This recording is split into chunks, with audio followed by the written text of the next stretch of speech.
आजी चालेल जेवून या जरा या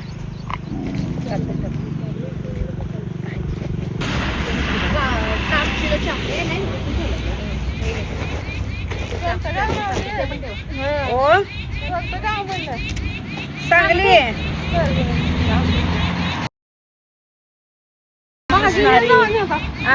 आंबट भाजी चुक्याची भाजी सुक्याची भाजी आहे छान होते. तुम्हाला या म्हणताना जेवायला आलं नाही का चप्पल आहे की मावशी हे सगळं त्या पिशवीवर ठेवायच्या कॅरीबॅग मध्ये आतमध्ये या तर छू तेव्हा खाणार आहे का विचारावं नसतं तुम्ही आता हा हात देऊन पण खाते यातच घालू हात चिकला हात बरं बरं त्यातच घालावा नंतर आजोबान तुम्ही खावा तुम्हाला मगाशी बोलवलं तुम्ही काय आलं नाही का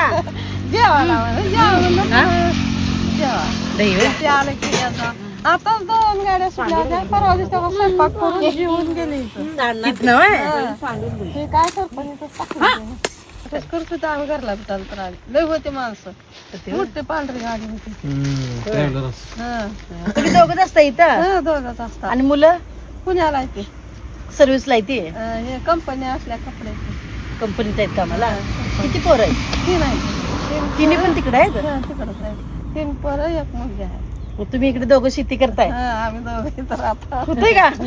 नाही काय करावं आपलं ट्रॅक्टरवर हे करून घेता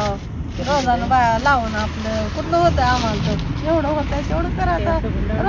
रोजगारी मंजुरी लावून करून घर कुठे आहे घर इकडं तुम्ही आला खंडोबाचं मंदिर आहे बघा रोडला तिकडे जरा लांब आहे का जवळ आहे जवळ आहे तुम्ही इकडून चाला वाटतं तिकडनं झालं इकडनं मग रोडला मंदिर आहे की शिखरवर काय एवढं बघितलं नाही पाठी बघा आहे रोडला पोट राहिलं तुम्ही ना जेवायला पुन्हा भेट घ्यावं म्हणलं घरी शेती असल्यावर करावं लागते मग करावं लागतंय किती बसत वारकऱ्यांसाठी निवारा केला मग सेवा किती करतात बघा आशीर्वाद असं की जसे उद्या पुत्र सोबाटी पुढ्या गड्याना रात करा वारकरी वा असंच भेटीला या असंच भेटी सुखी राहता पण या आला तर सांगलीला आणि सोपन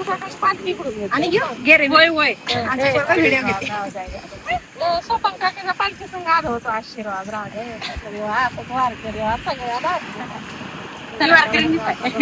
आशीर्वाद माणसांची सेवा करणं हीच लई मोठी सेवा आहे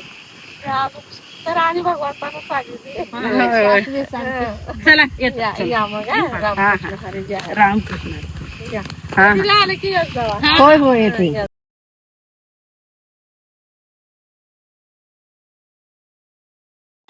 सांगायच की